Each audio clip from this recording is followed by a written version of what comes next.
Ma'am Shirley, magandang gabi po sa inyo.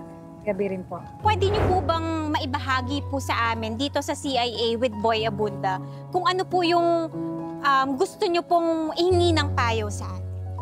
Kasi po, pinaalis po kami sa nirerentahan naming bahay nung nakaraang May po. Tapos, hindi ko pa po nagamit yung deposit ko po na 1.7. Kaya yun po ang kinukuha ko po. Tapos ayaw po ibigay. Yung 1.7, yung malinaw na deposit yun. Opo. May kontrata ba to o wala? Verbal lang yung ano? Bali, may pinirmahan po kami noon na papel, yung mga bawal po sa... Yung mga bawal lang. Opo. Pero yung mismong sa House rules pag-upa, wala. Wala po. May resibo po ba kayo nung pinagbayaran nyo ng deposit? Meron po, pero hindi ko na po naitabi. Pero may naitabi pa akong resibo, mga 2 resibo na po. Nagpabarangay po ako, pero sabi nila nung nagpabarangay ako, hintay ka muna ate kasi ano po nun, pangampanya. Hanggang natapos na lang yung eleksyon, wala pang tawag ng barangay. Kaya nawalan ako ng pag-asa. So, kailan po ba kayo nagsimula ng upa niyo? Mga lumipat po kami noon November 2023 po. Bali, 23? nag 1 year po kami mahigit po sa kanila. Usapan ba kayo gaano katagal yung upa? So, Wala pong ganun, sir, kasi ang nirereklamo po niya sa akin kasi nagtatrabaho po ako sa empanadahan. Yung mga galon na lagay ng ketchup, tsaka toyo, inuwi ko po doon, hugasan ko kasi ibibenta ko. Pero sabi niya, makalat daw. Sabi ko naman, hindi naman kasi nakasabit, pati yung tray ng itlog kasi nabibenta po yun. Sabi niya, wala na daw magrenta sa kanya kasi nakikita kalat po sa amin. Parang kami po ang pinagbibintangan na wala daw nagrenta sa boarding house nila kasi makalat din po. Pero hindi po standard kasi yung CR pa lang bagsak na po sila. Okay. So, ito pong nirerentahan nyo ay isang kwarto? Or Opo, isang... kwarto lang, maliit lang. okay. pero ang issue nyo na lang is yung hindi pagsoli nung deposit na 1,000. May binigay pa siyang rason bakit ayaw niyang isoli. Wala po, ayaw na po mag-reply ng text. Ang gusto ko po sana magharap kami sa barangay para maliwanagan po ako. Pero hindi naman po na-action yung barangay sa akin. Binigyan kayo ng notice na umalis na kayo. Meron ba kayong certain days na pinag-usapan na aalis kayo or on that day pinaalis na kayo? Sabi niya po, nung binigay ko nung bayad ko ng May, sabi niya dapat hanggang katapusan wala na kayo dito. Sabi ko sa kanya, ibalik mo sa akin yung deposito. Sabi niya, sige, babalik ko ngayon sa'yo. Basta ngayong araw na to, aalis na kayo. Hindi po na pwede yun kasi mahirap po maghanap na malilipatan. Kailan po yun inano sa inyo, sinabi? Nung May 5 po. May 5. Pero umalis po kayo ay? May 18 po. Nagbabayad ka tuwing asingko. Opo, pag lumampas na po yung kasi may penalty na po. Oo. So yung simula May 5 hanggang May 18, binayaran mo pa siya?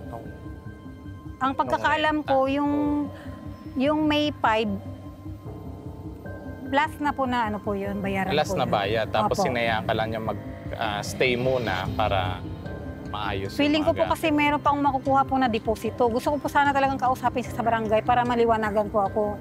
Pero wala na pong action. Meron ko pong reklamo doon pero hindi po ako tinawagan.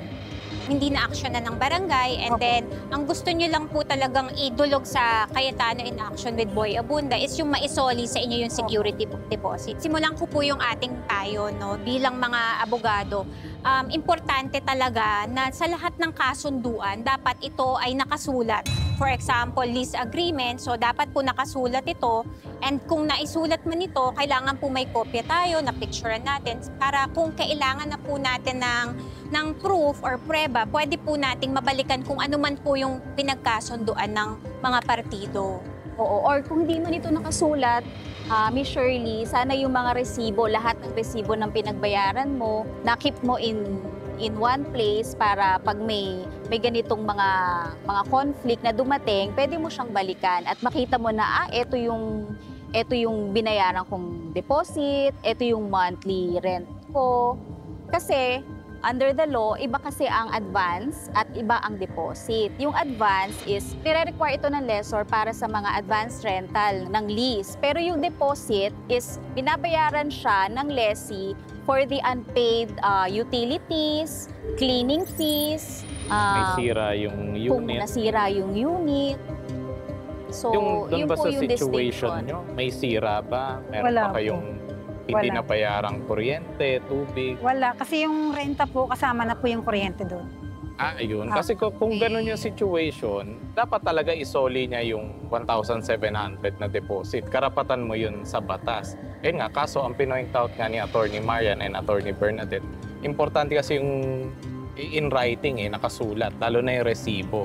Hindi naman sa hindi mo mare-recover to, pero mas madali sana kung hawak mo na mismo na nagbigay ako ng 1,700 para deposito. Alam para madali, pag pumunta tayo sa korte o sa barangay, madaling makita na eto, ayan na ebidensya ng deposit Bakit tayo mo pang isoli?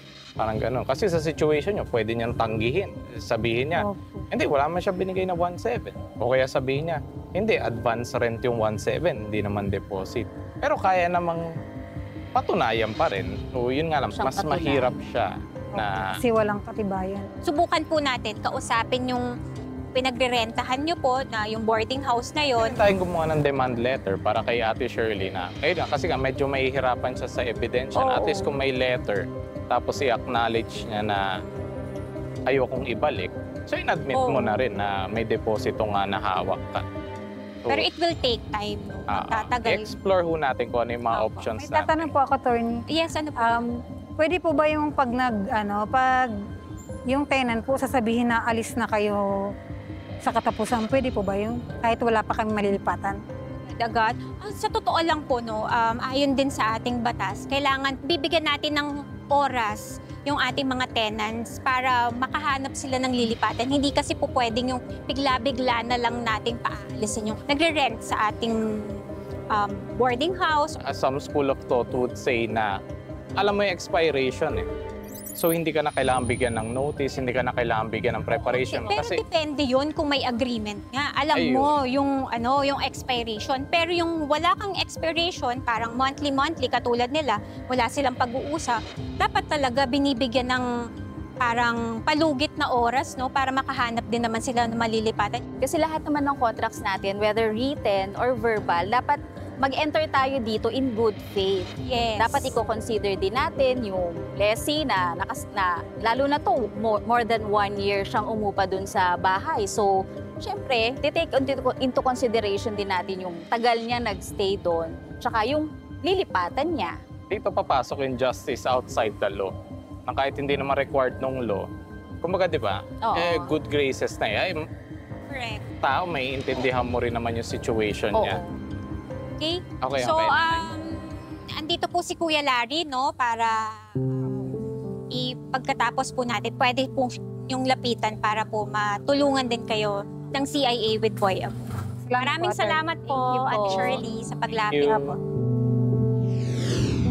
Maliit man para sa marami ang halagang 1,700 pesos, malaking halaga ito para kay Shirley at sa kanyang pamilya, para sa kanyang peace of mind. At para sa maagang pamasko, may grocery package na ibinigay kay Shirley at sa kanyang pamilya. Nagbigay ng financial assistance ang Cayetano in Action. Marami po akong natutunan kanina. Simula ngayon, pag may mga resibo, ikikip ko na po para pagdating ng panahon, meron pong katibayan. Maraming salamat sa Cayetano in Action with Boy Abo.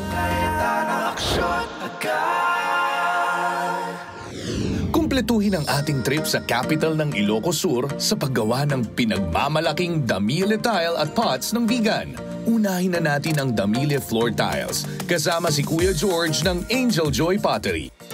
Una, masahin ng red clay at ilagay sa hulmahan. Tapak-tapakan habang sumasayaw sa ibabaw ng putik na nasa hulmahan. Gamitin ang pangkat para tanggalin ang sobrang clay. Lagyan ng clay ang mga nakikitang butas. Isipin niyo po ang brick, isa-isa yan ginaganyan? Opo, Tito Boy. Okay. Tapos gumamit tayo ng mga kadas. Tawag namin Tito Boy para malinis yung Kadas. Tanggalin sa hulmahan at pantayin ang mga gilid. Amazing! Para maayos. Pag naluto na to, Tito Boy, pwedeng pang-flooring sa bahay. Gaano katagal ang pagluto nito? Tito Boy, mga mahigit 1 week. Matagal, Tito Boy. Matagal. Pero yung mga paso, Tito Boy, maghapon lang. Yung ginagamit namin dito, kahoy tapos dayami. Magkano naman ang isang pirasong ganyan? Yung itong size, Tito Boy, 35 pesos. Magkano ang puhunan sa 35 pesos na yon? Ito mga 25 or 30, ganun Tito Boy. Kung gusto nilang may design, magpakita lang sila ng mga design kung kaya namin gawin. Gagawin. Gagawin, Tito. Pero yun ay tumataas naman ang presyo. Opo, Tito ng Boy. Mas mahirap gawin yun. Kami lang ni Manilyn. Tingnan Opo, natin Tito kung Boy. kayanin Sige. namin yan. Kung maalala namin lahat ang mga steps. Ng mga proseso namin. Pagbutihan natin, ha? Okay. Let's do it! La la la la la la la. Nandito ho tayo sa Vegan Pottery, Angel and Joy. Ngayon, yung mga butas, punuan mo. Ulitin pa ito.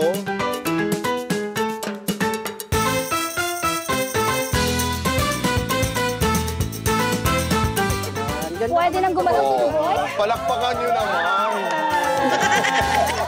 Ngayon naman, tayo naman ay gagawa ho ng paso. So, Okay. mamasa natin parang arena, Tito Boy.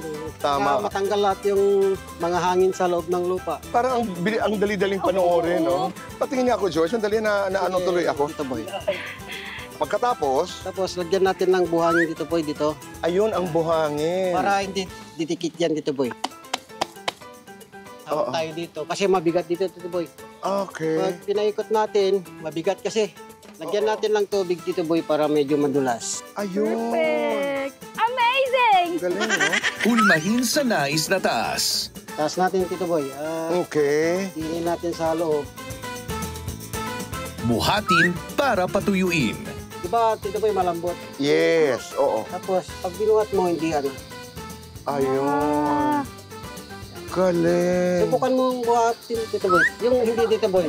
Pwede. Amazing, Tito Boy! Nahadang ko, Tito Boy. Oo. Maraming salamat sa iyong pagpapatuloy sa amin Sige, dito Tito sa Boy. iyong napakagandang tahanan. Mabuhay ka at sana'y lumago pa ang iyong kabuhayan. Sana, Tito Boy.